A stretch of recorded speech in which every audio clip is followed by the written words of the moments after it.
Dalam beberapa waktu terakhir, perubahan cuaca secara ekstrim terjadi di beberapa daerah di Indonesia. Suhu bumi pun terus mengalami peningkatan.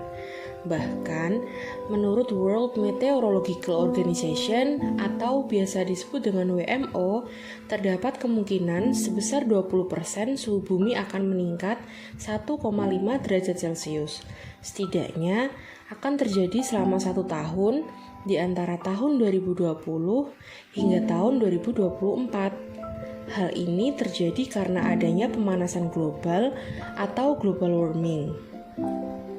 Pemanasan global adalah suatu bentuk ketidakseimbangan ekosistem di bumi akibat terjadinya proses peningkatan suhu rata-rata atmosfer, laut, dan daratan di bumi.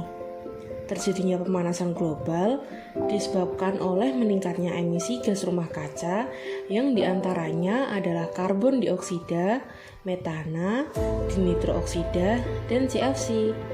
Tingginya konsentrasi gas rumah kaca di atmosfer menyebabkan terjadinya fenomena efek rumah kaca, di mana cahaya matahari yang seharusnya dipantulkan ke atmosfer akan diserap kembali oleh gas rumah kaca dan terperangkap sehingga meningkatkan suhu rata-rata permukaan bumi.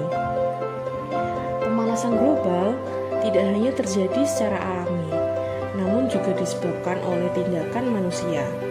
Banyaknya kegiatan industri, terjadinya penggundulan hutan, dan penggunaan bahan bakar fosil menyebabkan konsentrasi gas rumah kaca yang ada di atmosfer semakin meningkat.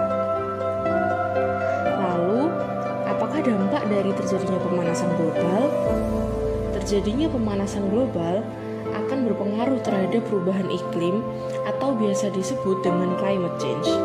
Climate change adalah perubahan secara signifikan yang terjadi pada suhu, curah hujan, dan angin yang berlangsung dalam waktu cukup lama, baik dalam 1 dekade atau bahkan lebih.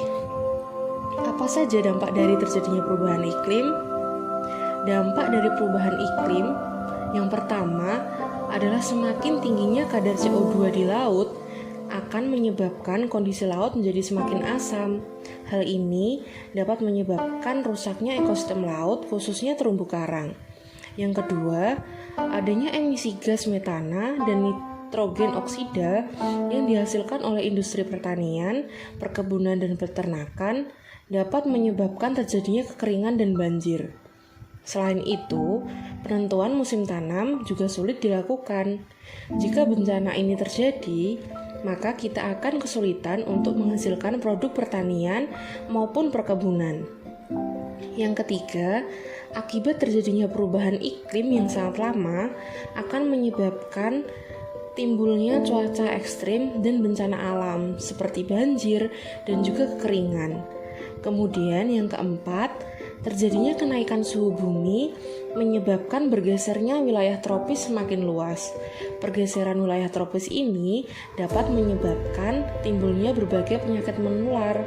Misalnya saja penyakit malaria yang terjadi di Inggris.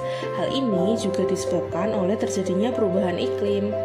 Kemudian yang terakhir adalah peningkatan suhu bumi yang dapat menyebabkan berkurangnya es di kutub karena mencair.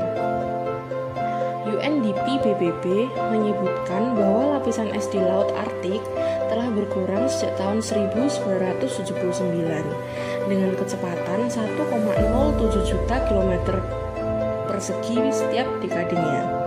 Jika es di kutub mencair, maka akan menyebabkan kenaikan permukaan air laut yang akan mengganggu ekosistem di daerah kutub. Bahkan, hal ini juga dapat menyebabkan hilangnya beberapa pulau karena tenggelam. Lalu, apa yang harus kita lakukan untuk mengatasi hal tersebut? Salah satu cara yang dapat dilakukan untuk mengurangi laju perubahan iklim adalah dengan menjaga kelestarian hutan yang ada. Terjadinya deforestasi harus diredam dengan dilakukannya penegakan hukum yang tegas dan pelaksanaan rehabilitasi di kawasan-kawasan hutan yang telah mengalami kerusakan. Terjaganya kondisi hutan akan meningkatkan kemampuan hutan dalam menyerap gas CO2 atau karbon dioksida, sehingga dapat mengurangi emisi gas karbon dioksida tersebut. Selain itu, penggunaan kendaraan umum harus lebih diutamakan dibandingkan penggunaan kendaraan pribadi. Hal ini dapat mengurangi tingkat penggunaan bahan bakar fosil yang menyebabkan tingginya emisi gas rumah kaca di atmosfer. Kemudian, terdapat hal-hal lain yang bisa kita lakukan untuk mengurangi laju pemanasan global, seperti mengurangi penggunaan plastik, mematikan alat elektronik jika tidak digunakan, mengurangi tindakan pembakaran sampah, dan juga mulai menanam pohon di sekitar rumah. Hal-hal kecil ini akan sangat berdampak bagi kehidupan kita jika dilakukan secara bersama-sama. Lalu, jika bukan kita yang menjaga bumi, siapa lagi? Terima kasih.